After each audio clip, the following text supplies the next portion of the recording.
ഈ മന്ത്രം എല്ലാവർക്കും ചൊല്ലാവുന്നതാണ്. പക്ഷേ ചൊല്ലുന്നതിന് മുമ്പ് ഇപ്പോൾ 21 തവണ നമഃശിവായ മന്ത്രം ചൊല്ലിയാൽ അതുകൊണ്ടുണ്ടാവുന്ന ഫലം നമുക്ക് ലഭ്യമാകണമെങ്കിൽ മന്ത്രങ്ങൾ ഏത് സമയത്ത് ചൊല്ലണം എന്നുകൂടെ ഉണ്ട്. നിങ്ങൾ ചെയ്തു നോക്കുക. ഞാൻ ഈ പറയുന്ന കാര്യങ്ങളൊക്കെ നാളെ തന്നെ ഇതേ രീതിയിൽ ചൊല്ലി നോക്കുക. കുറച്ച് ദിവസം കൊണ്ട് തന്നെ അതിന്റെ വ്യത്യാസം നിങ്ങൾക്ക് അറിയാൻ പറ്റും. ഇനി ശ്രദ്ധിക്കേണ്ട കാര്യമാണ്, മന്ത്രം നമുക്ക് 3 തരത്തിൽ ചൊല്ലാം.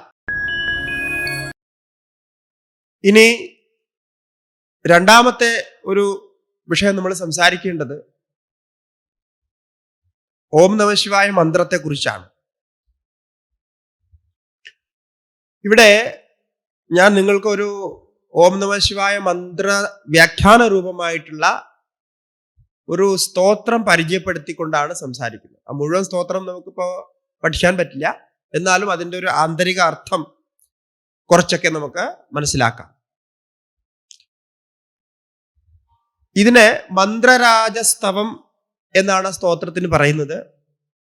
അതിന്റെ പ്രിന്റ് ഇവിടെ കൊണ്ടുവന്നിട്ടുണ്ട്, താല്പര്യമുള്ളവർക്ക് വിതരണം ചെയ്യാം. മന്ത്രരാജസ്തവം. ഓം നമഃശിവായ, നമഃശിവായ എന്ന പഞ്ചാക്ഷരി മന്ത്രം.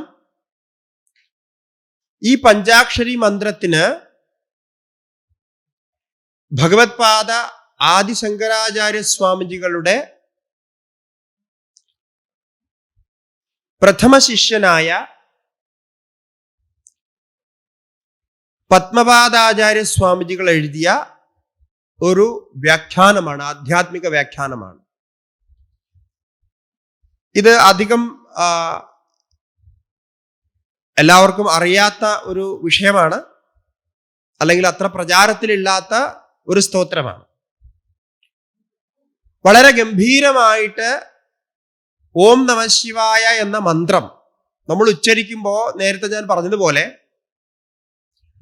അതിൻ്റെ ആധ്യാത്മികമായിട്ടുള്ള ഫലവും ആദിദൈവികമായിട്ടുള്ള ഫലവും ആദിഭൗതികമായിട്ടുള്ള ഫലവും, അല്ലെങ്കിൽ നമുക്ക് സാധാരണ ജീവിതത്തിൽ ഉണ്ടാകുന്ന ഭൗതികങ്ങളായിട്ടുള്ള ഫലവും ഒക്കെ ഉണ്ടാവും.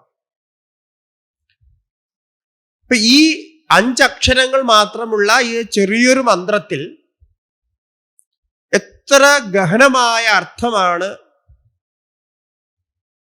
ഉൾക്കൊണ്ടിരിക്കുന്നത്. അതിൻ്റെ മന്ത്രത്തിന്റെ ശരിക്കുള്ള ആത്മാവായിട്ട്, അതിൻ്റെ സാരമായിട്ട് ഉൾക്കൊണ്ടിരിക്കുന്നത് എന്ന് പത്മപാദ ആചാര്യസ്വാമിജികളുടെ ഈ സ്തോത്രത്തിൽ നിന്ന്, ഈ വ്യാഖ്യാനത്തിൽ നിന്ന് നമുക്ക് മനസ്സിലാക്കാം. കേവലം 23 ശ്ലോകങ്ങൾ മാത്രമുള്ള വ്യാഖ്യാനമാണ്. പക്ഷെ നമ്മള് ചിന്തിക്കാത്ത അത്രയും വ്യാപ്തിയില്, കാരണം ഈ വ്യാഖ്യാനം എഴുതിയിരിക്കുന്നത് ശങ്കരാചാര്യ സ്വാമിജികളുടെ തന്നെ സാക്ഷാത് ശിഷ്യനാണ്. അപ്പൊ എന്ത് മനസ്സിലാക്കണം? ആചാര്യസ്വാമിജികളിൽ നിന്ന് നേരിട്ട് പഠിച്ച ആള്, ആചാര്യസ്വാമിജികളുടെ ജീവിതം മുഴുവൻ അദ്ദേഹത്തോടൊപ്പം ഉണ്ടായിരുന്ന ആള്, നിരന്തരം അദ്ദേഹം പരിവ്രാജനം ചെയ്യുമ്പോഴൊക്കെ ഭാരതത്തിൽ 3 തവണ ഭാരതം മുഴുവൻ യാത്ര ചെയ്തു, പദയാത്രയായിട്ടൊക്കെ. ആ സമയത്തൊക്കെ ഒപ്പം ഉണ്ടായിരുന്ന ആള്, പ്രഥമ ശിഷ്യൻ. അങ്ങനെയുള്ള ഒരു മഹാത്മാവാണ് ഈ വ്യാഖ്യാനം എഴുതിയിരിക്കുന്നത്. അതിന്റെ അർത്ഥം,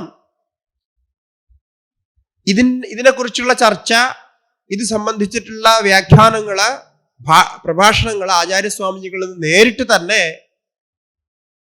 പത്മപാദ ആചാര്യസ്വാമിജികൾ മനസ്സിലാക്കി എന്നറിയാം. ഇപ്പൊ ഞാൻ നേരത്തെ കാശിയെ കുറിച്ച് പറഞ്ഞത് ആചാര്യസ്വാമിജികളുടെ തന്നെ സ്തോത്രത്തിൽ നിന്ന് ഒരു ശ്ലോകത്തിന്റെ അർത്ഥമാണ് പറഞ്ഞത്. അതുപോലെ തന്നെ ഈ പ്രസിദ്ധമായ നമഃശിവായ മന്ത്രം നമ്മുടെ ശാസ്ത്രീയ വിധി അനുസരിച്ച് ഈ മന്ത്രങ്ങളുടെ ഒരു പ്രയോഗം, മന്ത്രങ്ങളുടെ വിഭാഗം, അങ്ങനെ ചില കാര്യങ്ങളാണ് ഞാനിവിടെ പറയാൻ ഉദ്ദേശിക്കുന്നത്.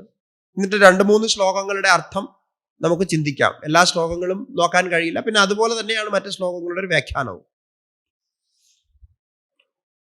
എന്താണ് ഈ മന്ത്രങ്ങളുടെ പ്രയോഗം? എന്താണ് മന്ത്രങ്ങളുടെ സാരം എന്ന് ചോദിച്ചാൽ, മന്ത്രങ്ങള് പ്രധാനമായിട്ട് 3 തരത്തിലുണ്ട്. ഒന്ന്, നേരിട്ട് വേദത്തിൽ തന്നെ വന്ന മന്ത്രങ്ങൾ, വൈദിക മന്ത്രങ്ങൾ എന്ന് പറയും. അതായത് 4 വേദങ്ങള്, 4 വേദങ്ങളുടെ ശാഖകള്, ഈ വേദഭാഗങ്ങളിൽ എവിടെയെങ്കിലും ഒക്കെ വന്ന മന്ത്രങ്ങളുണ്ട്. ആ മന്ത്രങ്ങളെ വൈദിക മന്ത്രങ്ങൾ എന്നാ പറയാ. വൈദിക മന്ത്രങ്ങള് ഇവിടെ ഒരു പ്രത്യേകത, വേദത്തിലെ ഏത് വേദത്തിൽ വന്നുവോ ആ വേദത്തിലെ ശാഖയുടെ അതിൻ്റെതായിട്ടുള്ള സ്വരമുണ്ട്. ആ സ്വരത്തിൽ വേണം ആ മന്ത്രം, വൈദിക മന്ത്രം ചൊല്ലാൻ. അതങ്ങനെ എങ്ങനെയെങ്കിലും ചൊല്ലിയാൽ, നമുക്ക് തോന്നുന്ന മാതിരി എടുത്ത് ചൊല്ലിയാൽ അതിന്റെ ഫലം ഉണ്ടാവില്ല. ആ സ്വരസഹിതം അത് പഠിക്കണം. അതിന്റെ അധികാരികൾ, അതിന് യോഗ്യരായിട്ടുള്ളവർ അത് പഠിക്കും. അത് പഠിച്ച് ചൊല്ലാൻ പഠിച്ച്, ഓത്ത് പഠിച്ച് അതിനനുസരിച്ച് അത് ചൊല്ലും. അപ്പോഴാണ് ആ മന്ത്രങ്ങൾക്ക് അങ്ങനെ ഒരു ഫലം ഉണ്ടാവുക. അതിന്റെ കാരണം, ഈ വേദം മുഴുവൻ സ്വരബദ്ധമാണ്. അതൊരു പ്രത്യേക സ്വരത്തില് നിശ്ചിതമാണ്. സ്വരം ചൊല്ലാൻ വേണ്ടി മാത്രമുള്ളതല്ല.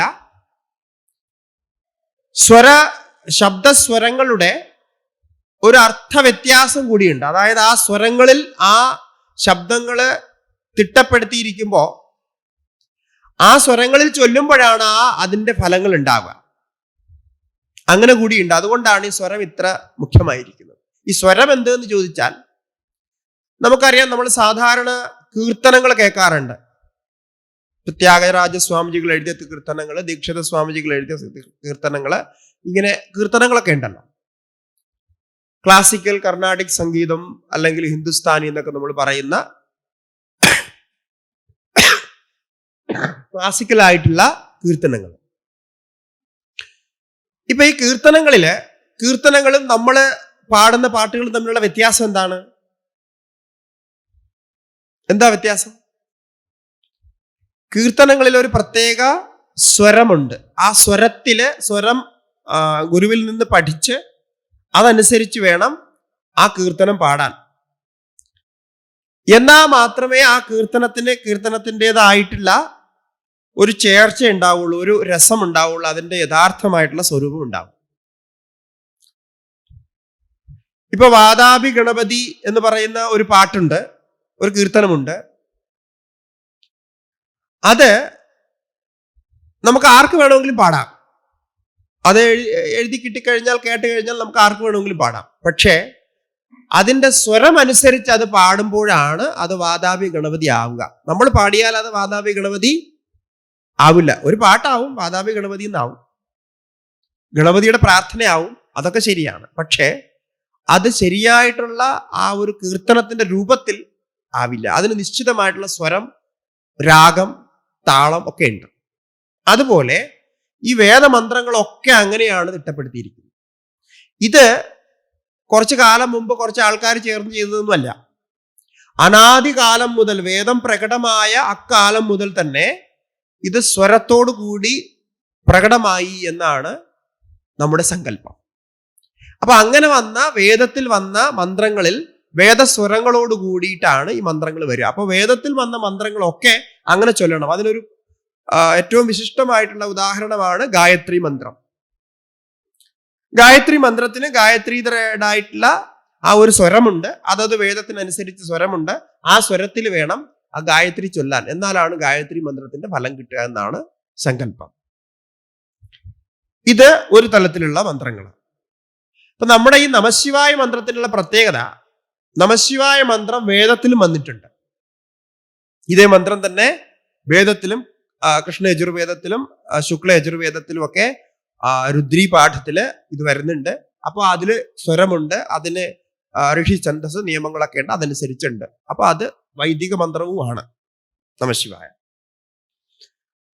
അത് കഴിഞ്ഞാൽ രണ്ടാമത്തെ തലത്തിലുള്ള മന്ത്രങ്ങളാണ് സ്മാർത്ഥ മന്ത്രങ്ങൾ. സ്മാർത്ഥ മന്ത്രങ്ങൾ എന്ന് പറഞ്ഞാൽ സ്മൃതികളിലും പുരാണങ്ങളിലും വന്ന മന്ത്രങ്ങൾ. ഈ സ്മൃതികൾ എന്ന് പറഞ്ഞാൽ ചില ഗ്രന്ഥങ്ങളാണ് നമ്മുടെ ജീവിതത്തിലെ അനുഷ്ഠിക്കേണ്ട കാര്യങ്ങളൊക്കെ കുറിച്ച് പറയുന്ന.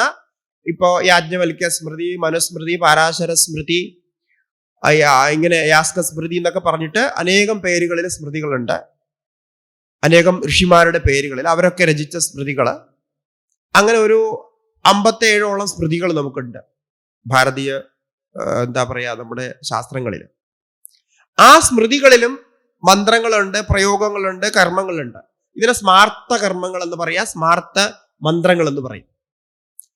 ഈ മന്ത്രങ്ങളുടെ പ്രത്യേകത ഇതെല്ലാവർക്കും ചൊല്ലാം. അതിന് പ്രത്യേക സ്വരബദ്ധമായിട്ട് ദീക്ഷ എടുത്ത് തന്നെ ചൊല്ലണം അങ്ങനെയില്ല. ഏതെങ്കിലും അനുഷ്ഠാനങ്ങൾ പ്രത്യേകിച്ച് ചെയ്യണമെങ്കിൽ അങ്ങനെ എടുത്തിട്ട് ചെയ്യണം. അല്ലാത്ത പക്ഷം അത് സാധാരണ ചൊല്ലാവുന്നതാണ്. ഇപ്പൊ നമ്മുടെ ഈ സ്തോത്രങ്ങളൊക്കെ ഉണ്ടല്ലോ, ആചാര്യസ്വാമിജികൾ എഴുതിയ ശങ്കരാചാര്യ സ്വാമിജികളുടെ സ്തോത്രങ്ങളുണ്ട്. ഇപ്പൊ അത് പഞ്ചാക്ഷരി സ്തോത്രം എന്നുണ്ട്. ഇപ്പൊ ഞാൻ പറഞ്ഞ കാശി പഞ്ചകം എന്ന സ്തോത്രമുണ്ട്, നിർവാണാഷ്ടകം എന്ന സ്തോത്രമുണ്ട്, ശിവസ്തുതികളുണ്ട്, ദേവീസ്തുതികളുണ്ട്.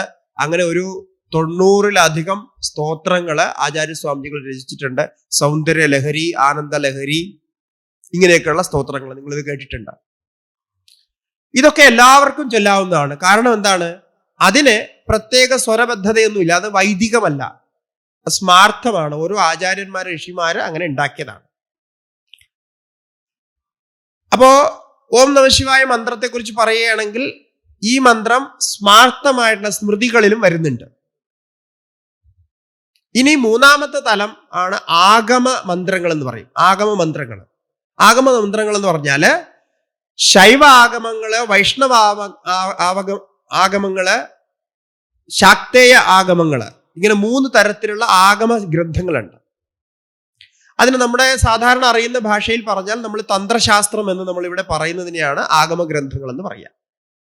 ആഗമ ഗ്രന്ഥങ്ങളുടെ പ്രത്യേകത ശിവൻ പാർവതിക്ക് ഉപദേശിച്ച ഗ്രന്ഥങ്ങളുടെ ഒരു തുടക്കത്തിൽ ശിവൻ പാർവതിക്ക് ഉപദേശിക്കുന്ന രീതിയിലാണ് ആ ചർച്ച തുടങ്ങുന്നതെങ്കിൽ ശിവനോ ശിവന്റെ അവതാരങ്ങളായിട്ടുള്ളവരോ, ഇപ്പൊ ഭൈരവൻ തുടങ്ങിയവരൊക്കെ അങ്ങനെ ഉപദേശിക്കുന്നതിനെയാണ് ആഗമ ഗ്രന്ഥങ്ങൾ എന്ന് പറയാം. അതിൽ തന്നെ വേറൊരു വിഭാഗമുണ്ട് നിഗമ ഗ്രന്ഥങ്ങൾ. നിഗമ ഗ്രന്ഥങ്ങൾ എന്ന് പറഞ്ഞാൽ പാർവതി ശിവന് ഉപദേശിക്കുന്നത്, അങ്ങനെ ഉള്ള ഗ്രന്ഥങ്ങളും ഉണ്ട്. അപ്പൊ ഈ ആഗമ ഗ്രന്ഥങ്ങളിലും മന്ത്രങ്ങൾ വന്നിട്ടുണ്ട്. പക്ഷെ ഈ ആഗമ ഗ്രന്ഥങ്ങളിൽ വന്ന മന്ത്രങ്ങൾക്ക് പ്രത്യേക സ്വരമില്ല. അത് സമ്പ്രദായ പ്രകാരം അവരുടെ ഗുരുപരമ്പര അനുസരിച്ച് ഗുരു എങ്ങനെയാണോ ചൊല്ലി ശിഷ്യന് പഠിപ്പിച്ചു കൊടുക്കുന്നത് അതനുസരിച്ച് അവർ പഠിക്കുന്നു, ശിഷ്യൻ അതുപോലെ ചൊല്ലുന്നു. അങ്ങനെയാണ്. അതിനൊരു നിശ്ചിത സ്വരം എന്ന് പറയാനില്ല. അപ്പൊ ആഗമ ഗ്രന്ഥങ്ങളിലും ഈ ഓം നമഃശിവായ മന്ത്രം വരുന്നുണ്ട്. അതാണ് ഈ മന്ത്രത്തിന്റെ പ്രത്യേകത. ഇതുപോലെ തന്നെയാണ് ഓം നമോ നാരായണായ, ഓം നമോ ഭഗവതേ വാസുദേവായ എന്നൊക്കെ ഉള്ള മന്ത്രങ്ങളൊക്കെ, അഷ്ടാക്ഷരി മന്ത്രങ്ങളും ദ്വാദശാക്ഷരി മന്ത്രവും ഒക്കെ. അപ്പൊ ഇതിലെന്താ ഞാൻ പറയാൻ ഉദ്ദേശിക്കുന്നത് എന്ന് ചോദിച്ചാൽ, ഈ മന്ത്രം എല്ലാവർക്കും ചൊല്ലാവുന്നതാണ്. പക്ഷേ ചൊല്ലുന്നതിന് മുമ്പ് നേരത്തെ പറഞ്ഞതുപോലെ ബാഹ്യവും ആന്തരികവുമായ ശുദ്ധിയും പവിത്രതയും ഭാവവും ഒക്കെ ആവശ്യമാണ്.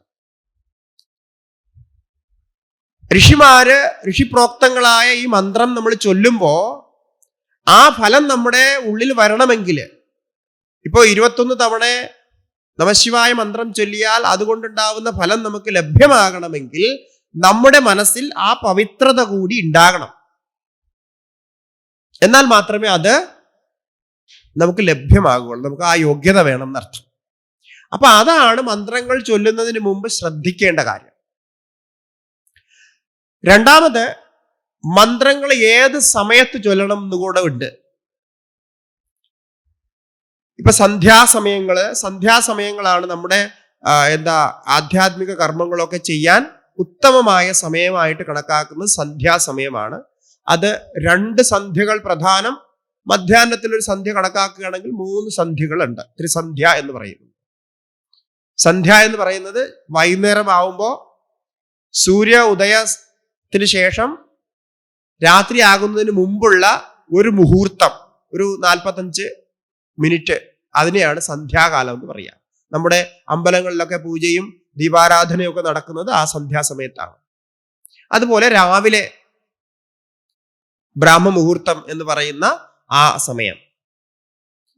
മധ്യാഹ്നത്തിലാണെങ്കിൽ ഈ 11:30 മണി കഴിഞ്ഞ് ഒരു 12:15 വരെയുള്ള സമയം, അതായത് ഈ സൂര്യൻ മധ്യത്തിൽ വരുന്ന സമയം, അത് വളരെ ശുഭമായിട്ടുള്ള സമയമായിട്ട് കണക്കാക്കുന്നു. ആ സമയത്തും 12 മണിക്ക് ഉള്ള ആ സമയത്ത് അതൊരു നല്ല സമയമായിട്ട് കണക്കാക്കും. അപ്പൊ ഈ സമയങ്ങൾക്ക് ഒരു പ്രത്യേകതയുണ്ട്. അതിൽ പ്രത്യേകിച്ച് രാവിലെയും വൈകുന്നേരമുള്ള ദിനത്തിന്റെ ആദിയും ദിനത്തിന്റെ അന്തവുമായിട്ടുള്ള 2 സന്ധ്യകൾ വളരെ വിശേഷമാണ്. ആ സമയത്ത് നമ്മുടെ മനസ്സും ശരീരവും ഒക്കെ പ്രത്യേക ഒരു അവസ്ഥയിലെത്തുന്നു. അത് സ്വാഭാവികമായി പ്രാകൃതികമായി എത്തുന്നു. പ്രകൃതിയുടെ മാറ്റം കൊണ്ട് അങ്ങനെ ഒരു അവസ്ഥയിൽ എത്തുന്നത് കൊണ്ടാണ് ആ സമയത്ത് ചില കാര്യങ്ങൾ ചെയ്യരുത്, ചില കാര്യങ്ങൾ ചെയ്യണമെന്ന് നമ്മുടെ പൂർവികർ നമ്മളെ പഠിപ്പിച്ചിരിക്കുന്നു. അതെല്ലാം ശാസ്ത്രീയമാണ്. അങ്ങനെ ചെയ്താൽ അതിന്റെ ഗുണം നമുക്ക് പെട്ടെന്ന് തന്നെ അറിയാനും കഴിയും. അപ്പൊ ഈ നാമജപങ്ങളൊക്കെ വിശേഷാൽ ചെയ്യേണ്ടത് സന്ധ്യാസമയങ്ങളിലാണ്. എന്നാൽ മറ്റു സമയങ്ങളും നമ്മൾ ശുദ്ധിയായിരിക്കുന്ന സമയങ്ങൾക്ക്, വൃത്തിയായിരിക്കുന്ന സമയങ്ങൾക്ക്, നമ്മുടെ മനസ്സ് ശാന്തമായിരിക്കുന്ന സമയങ്ങളിലൊക്കെ ഈ ജപങ്ങളൊക്കെ ചെയ്യാം. പക്ഷെ ഈ 2 സമയത്ത് കൃത്യമായിട്ടും ചെയ്യേണ്ടതുണ്ട്. വിശേഷ സമയമാണത്.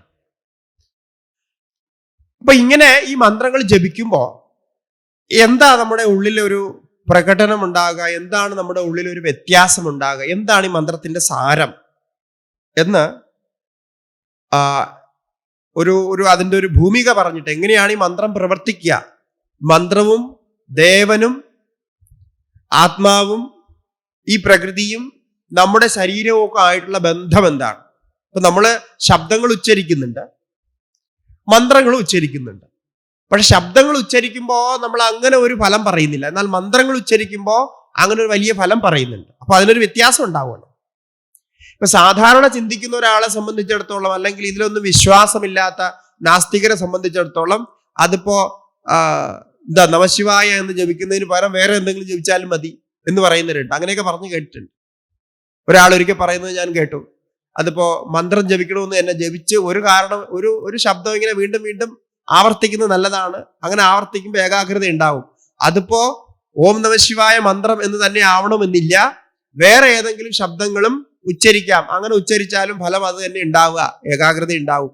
കാരണം വീണ്ടും വീണ്ടും ആവർത്തിക്കാന്ന് മാത്രമാണല്ലോ അവിടെ ഉദ്ദേശിക്കുന്നതെന്ന്. പക്ഷേ അതല്ല അതിന്റെ വസ്തുത. അതിനൊരു വളരെ ശാസ്ത്രീയമായ, വൈജ്ഞാനികമായ, സയന്റിഫിക്കലി നമുക്ക് മനസ്സിലാക്കാൻ പറ്റുന്ന രീതിയിലുള്ള ഒരു ശാസ്ത്രം ഈ മന്ത്രങ്ങളുടെ പുറകെയുണ്ട്. അത് പറഞ്ഞിട്ട് ശ്ലോകത്തിന്റെ അർത്ഥത്തിലേക്ക് പ്രവേശിക്കാം. ഓരോ നാമങ്ങളുടെ അർത്ഥം, ആദ്യത്തെ നാമത്തിന്റെ അർത്ഥം, പിന്നെ അതിനെ പല രീതിയിൽ വ്യാഖ്യാനിച്ച് എത്ര വ്യാഖ്യാനങ്ങൾ ഈ 5 അക്ഷരങ്ങളിൽ നിന്ന് എടുക്കുന്നു എന്ന് നമുക്ക് മനസ്സിലാക്കാം. അല്പം 2-3 ശ്ലോകങ്ങളാണ് നമുക്ക് ചെയ്യാൻ കഴിയുക. എങ്ങനെയാണ് ഈ മന്ത്രം പ്രവർത്തിക്കുന്നത് എന്ന് ചോദിച്ചാൽ, നേരത്തെ ഞാൻ പറഞ്ഞു ഈ മന്ത്രങ്ങളൊക്കെ ഉണ്ടായത് വേദത്തിൽ നിന്നാണ്. വേദത്തിൽ നിന്നുണ്ടായ മന്ത്രങ്ങൾ തന്നെ സ്മൃതിയിലും ആഗമത്തിലും ഒക്കെ പിന്നെ മാറി മാറി വന്നു.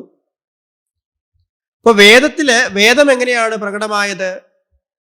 ഋഷികളിലൂടെയാണ് വേദം പ്രകടമായത്. വേദം ഉണ്ടാക്കപ്പെട്ടതല്ല, വേദം അപൗരുഷേയമാണ്. അപൗരുഷേയമായ വേദം ഋഷികളുടെ മനസ്സിലൂടെ പ്രകടമാകുന്നു. അങ്ങനെയാണ് നമ്മുടെ വിശ്വാസം. അതുകൊണ്ടാണ് വേദത്തെ അപൗരുഷേയം എന്ന് പറയുന്നത്. പ്രകടമാകുക എന്ന് പറഞ്ഞാൽ നേരത്തെ ഉള്ളത് അറിയാനുള്ള യോഗ്യത ഉണ്ടാകുമ്പോൾ പ്രകടമാകുന്നു, അയാളത് അറിയുന്നു. ഇപ്പൊ ഒരു ഉദാഹരണം പറഞ്ഞാൽ നിങ്ങൾക്ക് മനസ്സിലാകും. ഗ്രാവിറ്റി കണ്ടുപിടിച്ചത് ആരാണ്? ഗുരുത്വാകർഷണം കണ്ടുപിടിച്ചത് ആരാണ്? ഐസക് ന്യൂട്ടൺ എന്നാണല്ലോ നമ്മൾ പഠിച്ചിട്ടുള്ളത്. എല്ലാ കണ്ടുപിടുത്തങ്ങളിലും ഒരു കണ്ടുപിടുത്തം, ഐസക് ന്യൂട്ടനാണ് ഗുരുത്വാകർഷണം കണ്ടുപിടിച്ചത്. അതിന്റെ അർത്ഥം ഐസക് ന്യൂട്ടൻ ഗുരുത്വാകർഷണത്തിനെ ഉണ്ടാക്കിയെന്നാണോ? ഐസക് ന്യൂട്ടന് ശേഷമാണ് ഗുരുത്വാകർഷണം വന്നത്. അതുകൊണ്ട് ഐസക് ന്യൂട്ടനാണ് ഗുരുത്വാകർഷണത്തിനെ ഉണ്ടാക്കിയതെന്ന് പറയാൻ പറ്റുമോ? ഇല്ല. ഗുരുത്വാകർഷണം നേരത്തെ ഉണ്ടായിരുന്നു. അത് അറിയാനുള്ള ഒരു യോഗ്യത ഐസക് ന്യൂട്ടനിൽ വന്നു. കാരണം അയാള് അങ്ങനെ ചിന്തിച്ചു. ആപ്പിൾ തലേ വീണപ്പോൾ ചിന്തിച്ചു എന്നാണല്ലോ. അപ്പൊ ആപ്പിൾ തലേ വീണപ്പോൾ അദ്ദേഹം ഇങ്ങനെ ചിന്തിക്കാൻ തുടങ്ങി, ഇതെന്താ മുകളിലേക്ക് പോകാത്തത്, താഴോട്ട് തന്നെ എന്തുകൊണ്ട് വന്നു എന്നിങ്ങനെ ചിന്തിച്ചു. ആ ചിന്തനമാകുന്ന തപസ് ചെയ്തു. അങ്ങനെയാണ്, അതൊരു തപസ്സാണ് ഈ ചിന്തനം. അതിലിങ്ങനെ വീണ്ടും വീണ്ടും വീണ്ടും വീണ്ടും മനസ്സിനെ വ്യാപൃതമാക്കുക. അത് തന്നെയാണല്ലോ തപസ്. അപ്പൊ ആ രീതിയിലുള്ള ഒരു തപസ് ചെയ്തപ്പോ അയാൾക്ക് ഓൾറെഡി എക്സിസ്റ്റിംഗ് ഗ്രാവിറ്റി എന്താണോ അത് അയാളുടെ മനസ്സിൽ റിവീൽഡ് ആയിന്നാണ്, പ്രകടമായി. പക്ഷേ അതിനു മുമ്പ് ആരും അങ്ങനെ പ്രകടമാക്കിയില്ല എന്ന് സങ്കല്പിച്ച് നമ്മൾ ഐസക് ന്യൂട്ടന് ഗ്രാവിറ്റിയുടെ പ്രണേതാവായിട്ട് അല്ലെങ്കിൽ കണ്ടെത്തിയ ആളായിട്ട് അദ്ദേഹത്തിന്റെ പേരിൽ വന്നു. വാസ്തവത്തിൽ ഐസക് ന്യൂട്ടനൊക്കെ എത്രയോ ആയിരക്കണക്കിന് വർഷം മുമ്പ് തന്നെ നമ്മുടെ ഭാരതീയ ശാസ്ത്രങ്ങളിൽ വൈശേഷിക ദർശനത്തിലും ന്യായദർശനത്തിലും പിന്നെ വന്ന് ജ്യോതിഷപരമായിട്ടുള്ള സൂര്യസിദ്ധാന്തം തുടങ്ങിയിട്ടുള്ള ഗ്രന്ഥങ്ങളിലുമൊക്കെ ഐസക് ന്യൂട്ടന് എത്രയോ നൂറുകണക്കിന് വർഷം മുമ്പ് തന്നെ ഗുരുത്വാകർഷണത്തെ കുറിച്ച് വ്യക്തമായ പരാമർശമുണ്ട്. ഉപനിഷത്തുക്കളിലുണ്ട്, ശങ്കരാചാര്യ സ്വാമിജികളുടെ ഭാഷ്യത്തിലുണ്ട് ഗുരുത്വാകർഷണത്തെ കുറിച്ചുള്ള. ഐസക് ന്യൂട്ടൻ പറഞ്ഞ 3 അദ്ദേഹത്തിന്റെ തിയറികളും നമ്മൾ 3 ലോസ് എന്ന് പറഞ്ഞിട്ട് പഠിക്കുന്നുണ്ടല്ലോ, ഇത് 3ഉം വൈശേഷിക ദർശനത്തിലെ 3 സൂത്രങ്ങളിൽ വ്യക്തമായിട്ട് പറഞ്ഞിട്ടുണ്ട്. പക്ഷെ ഇതൊന്നും നമ്മൾ പഠിക്കില്ല. കാരണം എന്ന് പറഞ്ഞാൽ നമ്മൾ പഠിക്കുന്നത് വേറൊരു സിസ്റ്റത്തിൽ നിന്നാണ്. നമ്മുടെ ശാസ്ത്രങ്ങളുമായിട്ട് നമുക്ക് ബന്ധമൊന്നുമില്ല. അപ്പൊ വൈശേഷിക സൂത്രത്തിൽ പറഞ്ഞ കാര്യം ഐസക് ന്യൂട്ടൻ പഠിച്ചിട്ട് പറയുന്നു എന്ന് ഞാൻ അവകാശപ്പെടുന്നില്ല. കാരണം അത് അദ്ദേഹം പഠിച്ചോ ഇല്ലേ എന്നുള്ളതിന് യാതൊരു അറിവുമില്ല. പക്ഷെ എന്താണോ അദ്ദേഹം പറഞ്ഞത് അത് നേരത്തെ തന്നെ ഇവിടെ ഉണ്ടായിരുന്നു. പക്ഷെ അതിലൂടെ നമുക്ക് അറിയാൻ സാധിക്കുന്നില്ല. ആരാണോ വൈശേഷിക ദർശനം പഠിക്കുന്നത് അവർക്ക് അത് അറിയാൻ പറ്റുള്ളൂ. നമ്മുടെ സ്കൂളിലും കോളേജിലും ഒന്നും പഠിപ്പിക്കുന്നില്ല എന്നുകൊണ്ട് അറിയാൻ പറ്റില്ല. ഇരിക്കട്ടെ, അതിന് എന്ത് മനസ്സിലായി? ഉള്ളത് തന്നെ അയാൾ കണ്ടെത്തി എന്നാണ്.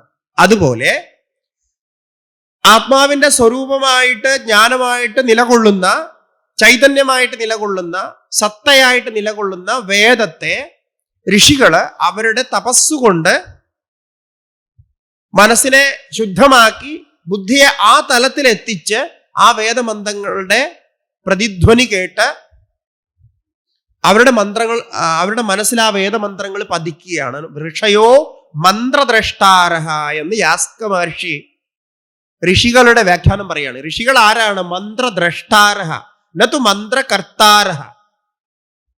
മനസ്സിലായോ? മന്ത്രങ്ങളെ ഉണ്ടാക്കിയത് അവരല്ല. മന്ത്രങ്ങളെ ആർക്കും ഉണ്ടാക്കാൻ പറ്റില്ല. അത് ഉള്ളതാണ്, അതിനെ അവർ കണ്ടെത്തി. അതുകൊണ്ടാണ് ഓരോ മനുഷ്യനും, നമുക്ക് ഓരോരുത്തർക്കും നമ്മുടെ സനാതനധർമ്മത്തിന്റെ പ്രത്യേകതയാണ്. നമ്മുടെ സനാതനധർമ്മത്തിൽ ഒരു പ്രവാചകൻ പറഞ്ഞു അത് തന്നെയാണുള്ളത്, വേറൊരു പ്രവാചകൻ ആവാൻ പറ്റില്ല എന്നില്ല. നമ്മുടെ സനാതനധർമ്മത്തിലുള്ള പ്രത്യേകത നമുക്ക് ഓരോരുത്തർക്കും ഋഷികളാവാനുള്ള യോഗ്യതയുണ്ട്. ആ തപസ്സും നിഷ്ഠയും ഏകാഗ്രതയും ഒക്കെ ശാസ്ത്രം പറഞ്ഞ വിധിപ്രകാരം പ്രാക്ടീസ് ചെയ്താൽ ഒരു വേള നമുക്ക് ആ ഋഷിപദത്തെ പ്രാപിക്കാൻ പറ്റും. ഈ ജന്മത്തിൽ അല്ലെങ്കിൽ അടുത്ത ജന്മത്തിൽ എപ്പോഴെങ്കിലും. അപ്പൊ അങ്ങനെയുള്ള ആ വ്യാപക ശക്തി അതിൽ നിന്ന് പ്രകടമായതാണ് ഈ മന്ത്രങ്ങൾ. നമുക്കറിയാം, ഒരു തിയറി ഉണ്ട്, വൈബ്രേഷൻ തിയറി. സ്പന്ദനം എന്ന് പറയുന്ന ഒരു തിയറി ഉണ്ട്.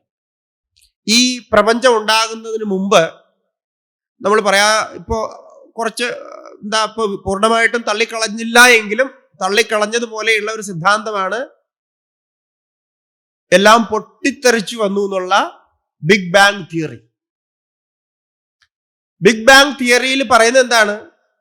ഒരു സമയത്ത്, ഒരു പ്രത്യേക ക്ഷണത്തില്, കോടാനുകോടി വർഷങ്ങൾക്ക് മുമ്പ് ഈ പ്രപഞ്ചം മുഴുവൻ പൊട്ടിത്തെറിച്ച് പുറത്തേക്ക് വന്നു എന്നാണ്. അതിനുശേഷം വൈബ്രേഷൻസ് ഉണ്ടായി, പിന്നെ ഇതൊക്കെ വന്നിട്ടുള്ള സൃഷ്ടികൾ ഉണ്ടായി എന്നാണ്. ആ തിയറി ഇപ്പോ ക്വസ്റ്റ്യനബിൾ തിയറി ആയിട്ട് നിൽക്കുകയാണ്. കാരണം അങ്ങനെ ഒരു സംഭവം ഉണ്ടായി എന്നുള്ളതിന് വലിയ തെളിവുകളൊന്നും ഇല്ല എന്നുള്ളത് കൊണ്ട്. ഏതായാലും തൽക്കാലം നമുക്ക് ഒരു കാര്യം മനസ്സിലാക്കാൻ സ്വീകരിക്കാം. ഈ സ്പന്ദനം എന്ന് പറയുന്നത്, വൈബ്രേഷൻ എന്ന് പറയുന്നത് ഈ പ്രപഞ്ചത്തിൽ എപ്പോഴും ഉള്ളതാണ്. പ്രപഞ്ചം എവിടെയും നിലയ്ക്കുന്നില്ല എന്ന് ഇന്ന് സയൻസ് പറയുന്നുണ്ട്. നമ്മുടെ അന്തരീക്ഷത്തിന് ഉള്ളിലും വൈബ്രേഷൻസ് ഉണ്ട്, അന്തരീക്ഷത്തിന് പുറത്തും വൈബ്രേഷൻസ് ഉണ്ട്. ആദ്യം പറഞ്ഞിരുന്നത് സ്പേസ് എല്ലാം വാക്വം ആണെന്നാണ്, ഒന്നുമില്ല സ്പേസിൽ എന്നാ പറഞ്ഞിരുന്നത്. പക്ഷെ ഇപ്പൊ പറയുന്നു സ്പേസ് വാക്വം അല്ല, സ്പേസില് തരംഗങ്ങൾ എന്ത്? ഇപ്പൊ ക്വാണ്ടം തിയറിയൊക്കെ വന്നതിന് ശേഷം അത് വളരെ സ്പഷ്ടമായി. ഇപ്പൊ നമ്മുടെ ശാസ്ത്രം പറയുന്ന തരംഗ സിദ്ധാന്തത്തിന്റെ മൂലമാണ് ഈ മന്ത്രങ്ങൾ. അതായത് നമ്മൾ ഓങ്കാരം ജപിക്കുന്നതും ഓങ്കാരത്തോടു കൂടി മറ്റു മന്ത്രങ്ങളൊക്കെ ജപിക്കുന്നതും എല്ലാ ശബ്ദത്തിനും മന്ത്രത്തിനും ആധാരമായിട്ട് സർവ മന്ത്രങ്ങളുടെയും മൂലമായിട്ട് ഓങ്കാര മന്ത്രത്തെ കരുതുന്നതുമൊക്കെ ഈ വൈബ്രേഷൻ തിയറിയെ സ്വീകരിച്ചുകൊണ്ടാണ്. അതൊരു വലിയ സിദ്ധാന്തമാണ്, അതിലേക്ക് കൂടുതൽ പോകാൻ നമുക്ക് സമയമില്ല. ഇതാണ് അതിന്റെ ബേസ് എന്ന് മനസ്സിലാക്കാം. അപ്പൊ ഇങ്ങനെയുള്ള ആ തരംഗ സിദ്ധാന്തത്തിൽ നിന്ന് ശബ്ദങ്ങൾ ഉണ്ടായി, ശബ്ദങ്ങളുടെ ഒരു സിദ്ധാന്തം. അപ്പൊ നമ്മൾ ഒരു ശബ്ദം പുറപ്പെടുവിച്ചാൽ ഞാൻ ഈ പറയുന്ന ശബ്ദം ഒരു തരംഗം സൃഷ്ടിക്കുന്നുണ്ട്. അതിനെ കൂടുതൽ തരംഗം സൃഷ്ടിക്കാനാണ് ഈ ഉച്ചഭാഷണിയൊക്കെ ഫിറ്റ് ചെയ്തിരിക്കുന്നത്. അല്ലെങ്കിൽ എനിക്ക് കൂടുതൽ ഉച്ചത്തിൽ പറയേണ്ടി വരും.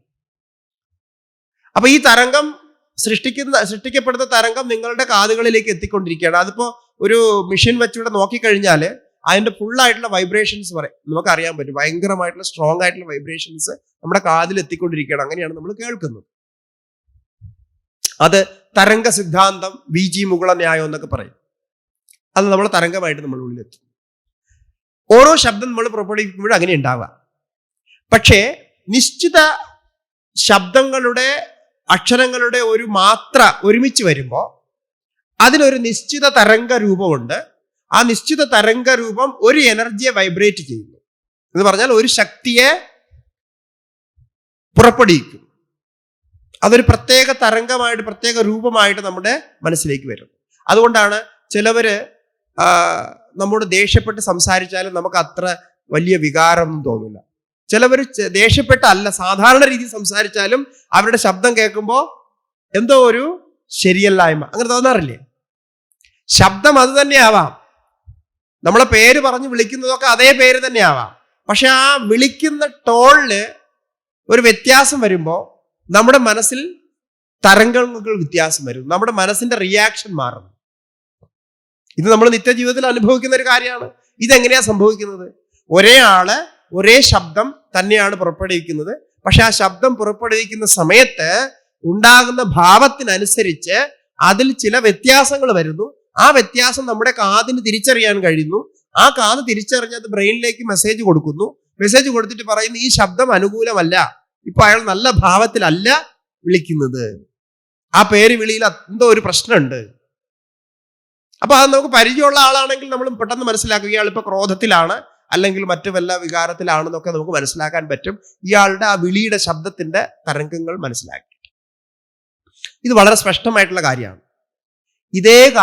ഇതേ തിയറിയിലാണ് ഈ മന്ത്രങ്ങളും പ്രവർത്തിക്കുന്നത്. അപ്പൊ മന്ത്രങ്ങളുടെ ഒരു ശക്തിയുണ്ട്. ആ ഭാവത്തിൽ ആ മനസ്സിനെ നമ്മൾ അങ്ങനെ ഏകാഗ്രപ്പെടുത്തി നിങ്ങൾ ചെയ്തു നോക്കുക. ഞാൻ ഈ പറയുന്ന കാര്യങ്ങളൊക്കെ നാളെ തന്നെ ഇതേ രീതിയിൽ മന്ത്രത്തിൽ ഭാവം ചേർത്ത് ചൊല്ലി നോക്കുക. കുറച്ച് ദിവസം കൊണ്ട് തന്നെ അതിന്റെ വ്യത്യാസം നിങ്ങൾക്ക് അറിയാൻ പറ്റും. കാരണം ഈ മന്ത്രം അങ്ങനെ നമ്മൾ ചൊല്ലുമ്പോൾ നമ്മുടെ ഉള്ളിൽ ഒരു ഭാവം സൃഷ്ടിക്കും. ആ ഭാവത്തോടൊപ്പം മന്ത്രം ചൊല്ലുമ്പോൾ അതിന്റെ തരംഗങ്ങൾക്ക് വ്യത്യാസമുണ്ടാകും. നമ്മുടെ ശരീരത്തിലും മനസ്സിലും ആ തരംഗങ്ങള് പ്രത്യേക ഗുണങ്ങളെ സൃഷ്ടിക്കും, മനസ്സിനെ താളത്തിലേക്ക് കൊണ്ടുവരും. അത് ഒരു ദേവാലയത്തിലും ശുദ്ധമായ ഒരു സ്ഥലത്തുമാണെങ്കിൽ അവിടെ ആ തരംഗങ്ങളുടെ പ്രതിധ്വനിയുടെ അല്ലെങ്കിൽ അതിൻ്റെ ഒരു പ്രതിക്രിയ, അതിൻ്റെ ഒരു എഫക്റ്റ് എന്ന് പറയുന്നത് കൂടുതലാകും. കാരണം ഈ അന്തരീക്ഷത്തിന് ഇതിൻ്റെതായിട്ടുള്ള പ്രത്യേകതയുണ്ട്. അപ്പൊ ശുദ്ധമായ അന്തരീക്ഷം, നമ്മൾ അമ്പലമൊക്കെ എപ്പോഴും പവിത്രമായിട്ട് വെക്കണമെന്ന് പറയുന്നത് അവിടെ പ്രതിധ്വനിക്കുന്ന ആ ശബ്ദങ്ങളൊക്കെ നമുക്ക് തിരിച്ചു കിട്ടാനാണ്. അതിനൊരു വേറൊരു തിയറി ഉണ്ട്. അതായത് അവിടെ ഇരിക്കുന്ന വിഗ്രഹം, ആ വിഗ്രഹത്തിന്റെ കണക്ക്, അമ്പലത്തിന്റെ കണക്ക്, അതിന്റെ ചുറ്റമ്പലത്തിന്റെ കണക്ക്, ഇതൊക്കെ ഈ വൈബ്രേഷന്റെ ഡിഫറെന്റ് ലെവലിലുള്ള ചില തത്വങ്ങളെ ആശ്രയിച്ചാണ് അങ്ങനെ ചെയ്തിരിക്കുന്നത്. അപ്പൊ അങ്ങനെ നമ്മൾ മന്ത്രങ്ങൾ ഉണ്ടാക്കും, ആ മന്ത്രങ്ങൾ ചൊല്ലുന്നു. ഈ മന്ത്രം ചൊല്ലുന്നത് 3 തരത്തിലാണ്. ഇനി ശ്രദ്ധിക്കേണ്ട കാര്യമാണ്, മന്ത്രം നമുക്ക് 3 തരത്തിൽ ചൊല്ലാം. ഒന്ന്, വൈഖരി എന്ന് പറയുന്ന രീതിയിൽ ഉച്ചത്തിൽ ചൊല്ലുക. ഉച്ചത്തിൽ ചൊല്ലുക, ശരിക്ക് ശബ്ദമെടുത്ത് നിവർന്നിരുന്ന് നമുക്ക് പരമാവധി ശബ്ദം എടുക്കാൻ പറ്റുന്ന രീതിയിൽ ഉച്ചത്തിൽ തന്നെ ചൊല്ലുക. ഇപ്പൊ വേദമന്ത്രങ്ങളൊക്കെ വേദപണ്ഡിതന്മാര് പുരോഹിതന്മാര് ചൊല്ലുന്നത് കേട്ടിട്ടുണ്ടല്ലോ, നല്ല ഉച്ചത്തിലായിരിക്കും ചൊല്ലുക, അവർക്ക് പ്രത്യേക സ്വരമുണ്ട്. അതിനെ പറയുന്ന പേരാണ് വൈഖരി എന്ന്. അപ്പൊ അതിലൊരു വൈബ്രേഷൻ ഉണ്ട്. അതിന്റെ പ്രത്യേകത, അങ്ങനെ ചൊല്ലുന്ന മന്ത്രങ്ങള് ചൊല്ലുന്ന ആളിനെയും പവിത്രീകരിക്കും, അയാളുടെ മനസ്സിലും തരംഗങ്ങൾ ഉണ്ടാക്കും. അതുപോലെ തന്നെ ചുറ്റും ഇരിക്കുന്ന ആൾക്കാരുടെ മനസ്സിലും തരംഗങ്ങൾ ഉണ്ടാക്കും. എവിടെയാണോ അത് ചൊല്ലുന്നത് ആ സ്ഥലത്തെയും അത് പവിത്രീകരിക്കും. അവിടെ ആ സ്ഥലത്തുള്ള വെള്ളത്തിൽ പോലും അവിടെ ജലം വച്ചിരിക്കുന്നു. ഇപ്പോ കുംഭത്തിൽ ജലം വച്ചിരിക്കുന്നുവെങ്കിൽ ജലത്തില് ഈ മന്ത്രം ചൊല്ലി ഈ കുംഭജലത്തില് ക്രിയകളൊക്കെ ചെയ്യുമ്പോൾ ആ നേരത്തെ വെച്ച ജലമല്ല പിന്നീട് നമുക്ക് കിട്ടുക. ആ മന്ത്രങ്ങൾ ചൊല്ലി മന്ത്രങ്ങളുടെ ഈ തരംഗഭാവത്തിൽ ഈ ജലത്തിന്റെ ഉള്ളിലുള്ള മോളിക്യൂൾസിനെ അത് ചേഞ്ച് ചെയ്യുകയും പിന്നെ കുംഭത്തിലുള്ള ജലം സാധാരണ ജലത്തിൽ നിന്ന് മാറിയ ഒരു ജലമായി മാറുകയും ചെയ്യുന്നു. ഇതൊക്കെ പരീക്ഷിച്ച് നിശ്ചയിച്ചിട്ടുണ്ട്. കാരണം ജലത്തിന്റെ പരമാണുക്കൾക്ക് പെട്ടെന്ന് മാറാനുള്ള സ്വഭാവമുണ്ട്. നമ്മൾ കുറച്ചു നേരം ഇങ്ങനെ ഗ്ലാസ്സിൽ പിടിച്ചുകൊണ്ടിരുന്നാൽ തന്നെ വെള്ളം ചൂടാകും. അതിന്റെ അർത്ഥം എന്താണ്? അതിന് പെട്ടെന്ന് റിയാക്ട് ചെയ്യാനുള്ള സ്വഭാവമുണ്ട്. ഇത് ശാസ്ത്രീയമായ കാര്യമാണ്. അതുകൊണ്ടാണ് നമ്മൾ കുംഭത്തില് ഈ പൂജയും ഇതൊക്കെ ചെയ്യുന്നതും അത് കഴിഞ്ഞ് പ്രാർത്ഥന പൂജയൊക്കെ കഴിഞ്ഞ് ആ കുംഭത്തിലുള്ള ജലം എല്ലാവരും തളിക്കുന്നതും ഒക്കെ ഇതിന്റെ ഭാഗമായിട്ടാണ്. അപ്പൊ അങ്ങനെ വൈഖരി മന്ത്രത്തിന്റെ പ്രയോജനം.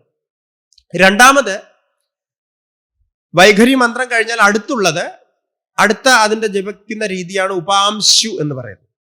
ഉപാംശു എന്ന് പറഞ്ഞാൽ ചുണ്ടനങ്ങുക മാത്രമേ ചെയ്യുള്ളൂ.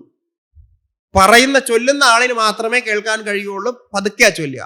ഇപ്പൊ നമ്മുടെ അമ്പലത്തിൽ പൂജാരിമാരൊക്കെ പലപ്പോഴും മന്ത്രങ്ങള് പതുക്കെ ചൊല്ലും. പിന്നെ ചില മന്ത്രങ്ങള് അങ്ങനെ ഉപാംശു ആയിട്ട് ചൊല്ലണമെന്ന് നിയമമുണ്ട്. ചില മന്ത്രങ്ങൾ വൈഖരിയായിട്ട് ചൊല്ലണമെന്ന് നിയമമുണ്ട്. മറ്റുള്ളവർക്ക് കേൾപ്പിച്ച് ചൊല്ലണം. ചിലത് ഉപാംശു ആയിട്ട് ചൊല്ലാൻ പാടുള്ളൂ എന്നുണ്ട്. യജുർവേദത്തിലൊക്കെ പല മന്ത്രങ്ങളും ഉപാംശു ആയിട്ട് ചൊല്ലാൻ പാടുള്ളൂ, അങ്ങനെയുണ്ട്. അപ്പൊ അത് ഉപാംശു ആയിട്ട് ചൊല്ലും. അതിനും ഈ പറയുന്ന തരംഗശക്തിയുണ്ട്. പക്ഷേ വൈഖരിയെക്കാളും സൂക്ഷ്മമായ തരംഗശക്തിയാണ് ഈ ഉപാംശു ചൊല്ലുന്നതിലുള്ളത്. അപ്പൊ ആദ്യം നിങ്ങളൊരു മന്ത്രം അഭ്യസിക്കുമ്പോൾ വൈഖരിയായിട്ട് ഉച്ചത്തിൽ ചൊല്ലി അഭ്യസിക്കണം. സ്തോത്രമായാലും ശ്ലോകമായാലും മന്ത്രമായാലും ആദ്യം ഉച്ചത്തിൽ ചൊല്ലി അഭ്യസിക്കുകയും പിന്നീട് അത് നമുക്ക് ആവശ്യമുള്ള സ്ഥലങ്ങളിലൊക്കെ വേണ്ടപ്പോഴൊക്കെ ഉപാംശുവായിട്ട് നിത്യജപമായിട്ട് ചെയ്യുകയും ചെയ്യാം. മൂന്നാമത്തെ ലെവലാണ് മാനസിക ജപം എന്ന് പറയുന്നത്. ഈ മാനസിക ജപം വളരെ സൂക്ഷ്മമാണ്. വൈഖരി ജപവും ഉപാംശു ജപവും അഭ്യസിച്ച് കഴിഞ്ഞാൽ മാത്രമേ ആ മന്ത്രത്തിന്റെ ശരിയായ രൂപം മനസ്സിൽ വരുള്ളൂ. അപ്പൊ മനസ്സിൽ വന്നാൽ നമുക്ക് മനസ്സുകൊണ്ട് അത് ജപിക്കാൻ പറ്റും. കണ്ണടച്ചിരുന്ന് മനസ്സിൽ തന്നെ ആ മന്ത്രം ജപിക്കുന്നു. അവിടെ ചുണ്ട് അനങ്ങുന്നില്ല, വേറെ ശബ്ദങ്ങളൊന്നും പുറപ്പെടുവിക്കുന്നില്ല. ധ്യാനത്തിൽ ഇരിക്കുന്ന മാതിരി നിശ്ചലമായിട്ട് ഇരുന്നു കൊണ്ട് മാനസികമായിട്ട് ജപിക്കുന്നു. അതാണ് ആധ്യാത്മികമായിട്ട് ഏറ്റവും പ്രയോജനമുള്ള മന്ത്രജപം. അതിന് കാരണം മനസ്സ് അത്രയും സമയം അത്യന്തം ഏകാഗ്രമായിരിക്കും എന്നുള്ളത്. ഇങ്ങനെ മന്ത്രജപത്തിന്റെ തലങ്ങളുണ്ട്. പിന്നെ ഈ മാനസിക ജപം കുറേ കാലം, ദീർഘകാലം ജപിച്ചു കഴിയുമ്പോൾ അത് സബ് കോൺഷ്യസ് മൈൻഡിൽ, നമ്മുടെ അന്തർമനസ്സിൽ പോകും. അന്തർമനസ്സിൽ പോയിട്ട് അത് അജപമായിട്ട് മാറും. അജപം എന്ന് പറഞ്ഞാൽ നമ്മൾ അറിയാതെ തന്നെ നമ്മുടെ ഉള്ളിൽ ഈ ജപം നടന്നുകൊണ്ടേയിരിക്കും. ഇപ്പൊ അങ്ങനെയൊക്കെ ആൾക്കാരുടെ അനുഭവം ഉണ്ട്. ചിലപ്പോ എന്തെങ്കിലും രോഗങ്ങളൊക്കെ വരുമ്പോ സഡേഷനൊക്കെ കൊടുത്ത് ആൾക്കാരെ ഉറക്കും. അങ്ങനെ ഉറക്കത്തിൽ തന്നെ അങ്ങനെ സഡേഷൻ കൊടുത്തിട്ടിരിക്കുന്ന ആൾക്കാർ അവരുടെ മന്ത്രങ്ങളൊക്കെ ചൊല്ലുന്നതായിട്ടൊക്കെ അനുഭവങ്ങൾ ഉണ്ടായിട്ടുണ്ട്. അതിന്റെ അർത്ഥം അവരുടെ ഓർമ്മശക്തി ഇല്ലാത്ത സമയത്ത് പോലും ആ മന്ത്രം ഇങ്ങനെ ചൊല്ലിക്കൊണ്ടേയിരിക്കുന്നു. നാരായണ നാരായണ എന്നൊക്കെ ചൊല്ലുന്നവരുണ്ട്. അപ്പൊ ആ രീതിയിൽ മന്ത്രങ്ങളുടെ അവസ്ഥ. അങ്ങനെയുള്ള ആ മന്ത്രം, ഓം നമഃ ശിവായ ഒരു മന്ത്രം നമ്മൾ എടുക്കുന്നു. ഈ മന്ത്രത്തിലൂടെ നമ്മൾ പ്രാപിക്കാൻ കഴിയുന്നത് ആദ്യത്തെ ശ്ലോകത്തില് ആചാര്യസ്വാമിജികൾ പറയുന്നത് നോക്കാം. ത്യാഗോ ഹി നമസോ വാച്യഃ ആനന്ദ പ്രകൃതേർതഥാ ഫലം പ്രത്യയവാച്യം സ്യാത് ത്യാജ്യം പത്രഫലാധികം. എന്താ പറയുന്നത്? ഓം നമഃശിവായ എന്ന മന്ത്രം അല്ലേ?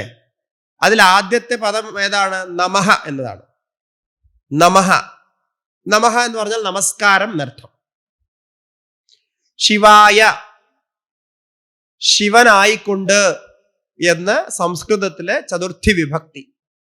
ശിവശബ്ദത്തില് ചതുർത്ഥി വിഭക്തി ചേർക്കുമ്പോൾ ശിവായ. നമ്മൾ മലയാളത്തിൽ പറയുമ്പോൾ ശിവനായിക്കൊണ്ട്, ഇംഗ്ലീഷ് പറയുമ്പം ഫോർ ശിവ അല്ലെങ്കിൽ ടു ശിവ എന്നൊക്കെ പറയാം. ഇതാണ് നമശിവായ. അതില് ആദ്യത്തെ ആ നമഃ എന്നുള്ളതിന് ആചാര്യസ്വാമിജികൾ പറയുന്നത്, നമഃ എന്നുള്ളതിന് അർത്ഥം ത്യാഗോഹി നമസോ വാച്യ. നമഃ എന്നുള്ളതിന് അർത്ഥം ത്യാഗമാണ് എന്നാണ്. ത്യാഗം എന്ന് പറഞ്ഞാൽ യാഗം, യജ്ഞം, ദാനം, ഇതെല്ലാം ത്യാഗത്തിൽ പെടുന്നതാണ്. ഈ യാഗയജ്ഞാദികളൊക്കെ നമ്മൾ ചെയ്യുന്നത് എന്ത് ഭാവത്തിലാണ്? ഇന്ദ്രായ ഇദം ന മമ എന്ന് ഇങ്ങനെ സ്വാഹാകാരം പറഞ്ഞ് ഇന്ദ്രനും ദേവന്മാർക്കും മഹാദേവനും ഒക്കെ അർപ്പിച്ചതിന് ശേഷം അവസാനം ഇദം ന മമ, ഇദം ഇന്ദ്രായ ഇദം ന മമ എന്ന് പറയും. അതിന്റെ അർത്ഥം ഇത് ഭഗവാന് വേണ്ടിയിട്ടുള്ളതാണ്, ഇതിനി എന്റേതല്ല. അങ്ങനെ പറയുന്നത് എന്താണ്? അങ്ങനെ പറയുന്നത് എന്തിനാണ്? ഇപ്പൊ നമ്മൾ കൊടുത്തുവല്ലോ. ഇത് നമ്മൾ വളരെ ശ്രദ്ധിക്കേണ്ട കാര്യമാണ്. കാരണം നമ്മൾ സനാതന ധർമ്മത്തിലെ ആചാരങ്ങളുണ്ടല്ലോ, നമ്മൾ ഈ ചെയ്യുന്ന കാര്യങ്ങളൊക്കെ, അതിനൊക്കെ വളരെ ശാസ്ത്രീയമായ ഒരു അടിസ്ഥാനമുണ്ട്. എന്ന് പറഞ്ഞാൽ നമ്മളിപ്പോൾ റിസർച്ച് ചെയ്യുന്നില്ല. കാരണം നമുക്കിപ്പോൾ റിസർച്ച് ചെയ്യാനുള്ള രീതിയിലൊന്നും ആരും പഠിപ്പിക്കാത്തതുകൊണ്ട് നമുക്ക് ഇതിനെക്കുറിച്ച് അറിയില്ല. പക്ഷേ ഇത് എത്രയോ കാലം മുമ്പ് ഋഷിവര്യന്മാര്, ആചാര്യന്മാര്, മഹാത്മാക്കൾ, സ്വാമിമാരൊക്കെ ഇതിനെക്കുറിച്ച് റിസർച്ച് ചെയ്ത് ഇതിന്റെ ശാസ്ത്രീയമായ വശങ്ങൾ കണ്ടെത്തിയിട്ടുണ്ട്. അപ്പൊ നമ്മള് ഭഗവാൻ ഒരു ദാനം സമർപ്പിക്കുന്നു, ഭഗവാന് സമർപ്പിക്കുന്നു, പൂജയൊക്കെ ചെയ്യുന്നു, ഭഗവാന് പുഷ്പാഞ്ജലി ചെയ്യുന്നു, നിവേദ്യം സമർപ്പിക്കുന്നു, എല്ലാം സമർപ്പണമാണല്ലോ. അവിടെ സമർപ്പണത്തിനെയാണ് നമ്മൾ പൂജ എന്ന് പറയുക. പഞ്ചോപചാരങ്ങൾ സമർപ്പിക്കുന്നു, ഷോഡശോപചാരങ്ങൾ സമർപ്പിക്കുന്നു, അങ്ങനെയുള്ള സമർപ്പണം. അപ്പൊ ഇവിടെ നമഃ ശബ്ദം കൊണ്ട്, ഈ മന്ത്രത്തിൽ നമഃ ശബ്ദം കൊണ്ട് എന്താ ഉദ്ദേശിക്കുന്നത്? ത്യാഗം ഉദ്ദേശിക്കുന്നു. ത്യാഗം ചെയ്യുന്നത് ഏതിനെയാണ് ത്യാഗം ചെയ്യുക? ഇദം ന മമ, ഇദം ദേവായ, ഇദം ന മമ എന്ന് പറഞ്ഞിട്ടാണ്. അതിനാണ് ഞാനത് പറഞ്ഞത്. ഇതെന്താണോ എൻ്റെ കയ്യിലുള്ളത് അത് ഞാൻ ത്യജിക്കുന്നു.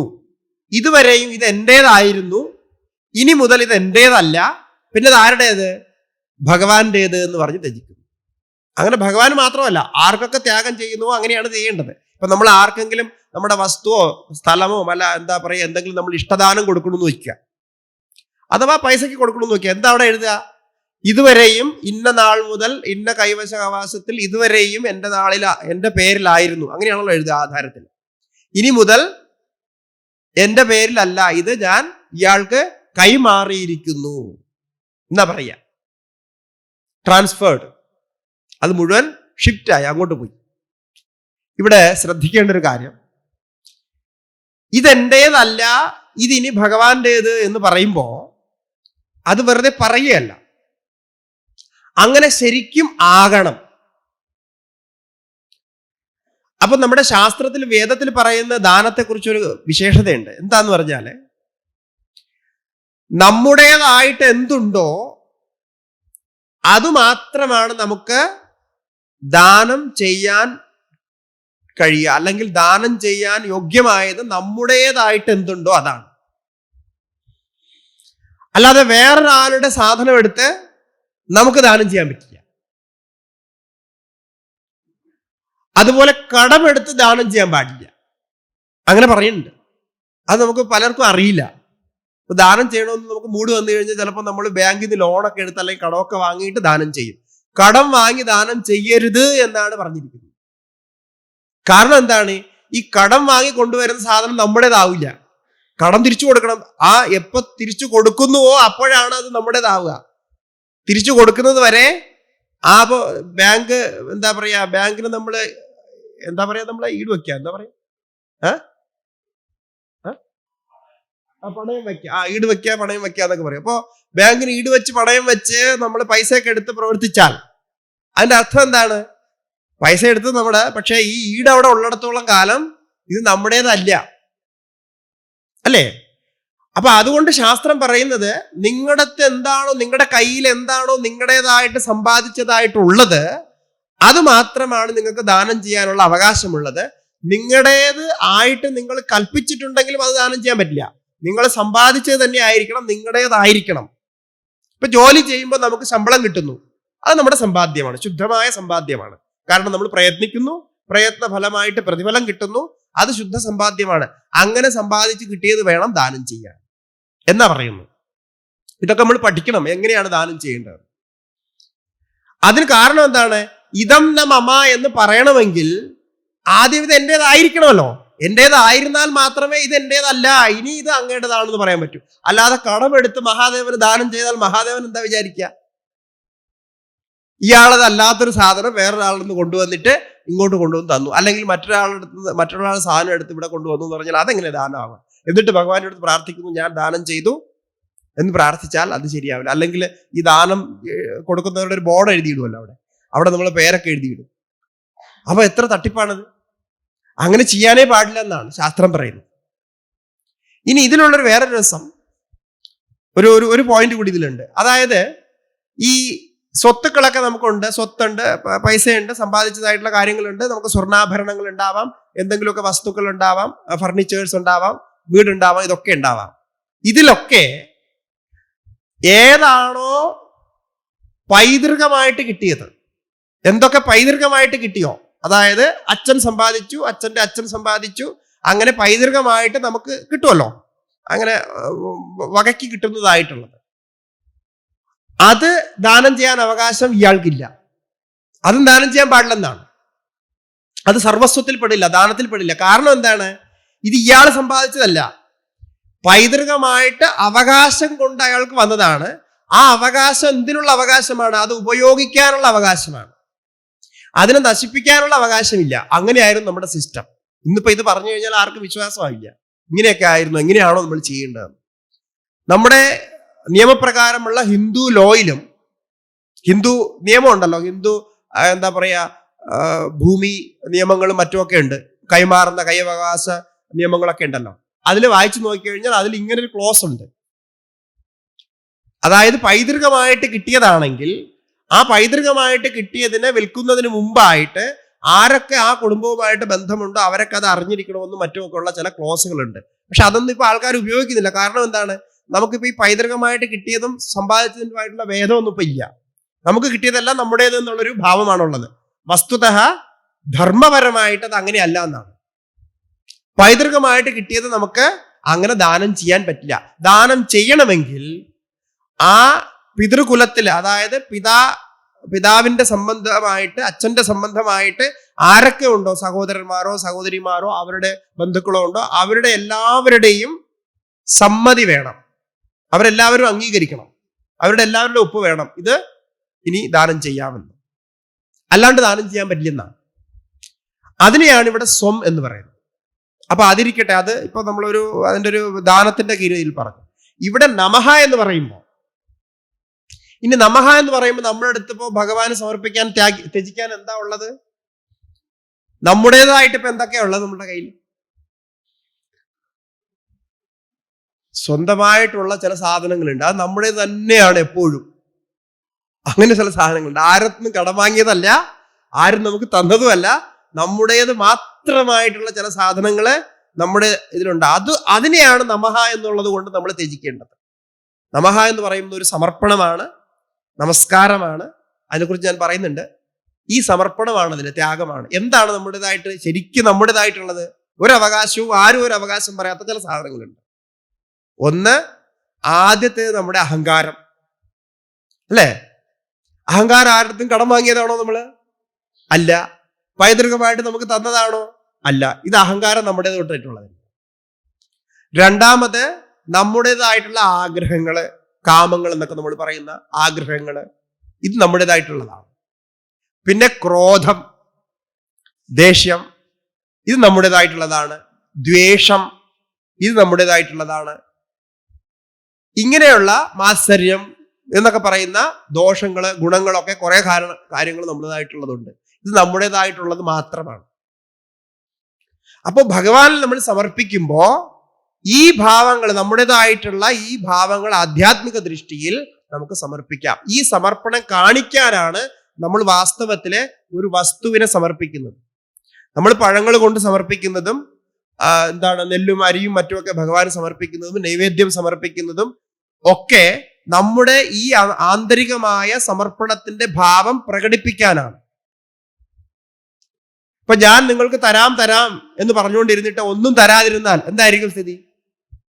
തുടക്കം തൊട്ടേ പറയുന്നുണ്ട് തരാം. എന്ത് തന്നു എന്ന് ചോദിച്ചാൽ എന്തെങ്കിലും തന്നതായിട്ട് കാണിക്കണം. അപ്പൊ ഭഗവാന്റെ മുന്നിൽ അതിന് നമ്മള് പ്രകടനം എന്ന് തന്നെ പറയാ. സംസ്കൃതത്തില് അങ്ങനെ പറയാണ്. നമുക്ക് അത് പ്രകടിപ്പിച്ച് കാണിക്കണം, നമ്മളത് കൊടുക്കുന്നു. അതിനാണ് നമ്മൾ ഭഗവാനെ പുഷ്പങ്ങൾ കൊണ്ട് പൂജിക്കുന്നത്. ആ ത്യാഗത്തിന്റെ ഭാവമായിട്ട് നമ്മൾ പുഷ്പങ്ങൾ കൊണ്ട് പൂജിക്കുന്നു. അതാണ് ഈ നമഃ എന്നുള്ളതിന്റെ അർത്ഥം. നമഃ എന്നുള്ളതിന് വളരെ വിസ്തരിച്ച അർത്ഥമുണ്ട്. അതിന്റെ ആദ്യത്തെ ഒരു ഭാഗം ഇതാണ്. രണ്ടാമത്, നമസ്കാരം ചെയ്യുമ്പോൾ എന്താ ചെയ്യുക? നമ്മള് വിനയഭാവം പ്രകടിപ്പിച്ചു.